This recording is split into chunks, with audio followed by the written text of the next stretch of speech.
10 mobile medical युनिटमार्फत 81 अतिदुर्गम भागात आरोग्य सेवा. जिल्ह्यात 1 ऑगस्टपासून 9 मोबाईल मेडिकल युनिट्स सुरू होणार. केंद्रीय मंत्रिमंडळाने प्रधानमंत्री जनजाती आदिवासी न्याय महाअभियानाला PM जनमन मंजुरी दिली.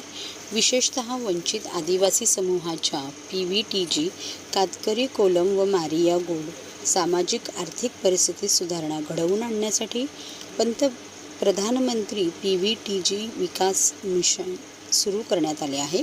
या अभियानाअंतर्गत आरोग्य आणि पोषणसारख्या मूलभूत सुविधा देण्याबाबत लक्ष केंद्रित करण्यात येणार असून ठाणे जिल्ह्यात आदिवासी व अतिदुर्गम भागात 1 मोबाईल मेडिकल युनिट मुरबाड व शहापूर तालुक्यात सुरू असून 9 मोबाईल मेडिकल युनिट 1 ऑगस्टपासून सुरू करण्यात येत आहे, अशी माहिती जिल्हा आरोग्य अधिकारी डॉक्टर गंगाधर परगे यांनी दिली.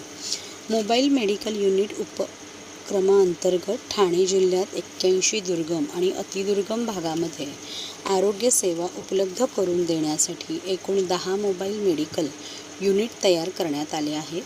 मोबाईल मेडिकल युनिट हा प्रकल्प सेवा पुरवठादारामार्फत चालवण्यात येत असून प्रकल्पाअंतर्गत दुर्गम आणि अतिदुर्गम भागातील लोकांकरिता या मोहिमेअंतर्गत 18 प्रकारचे औषध व 12 प्रकारचे प्रयोगशाळा तपासणी उपलब्ध करून देण्यात येणार आहे.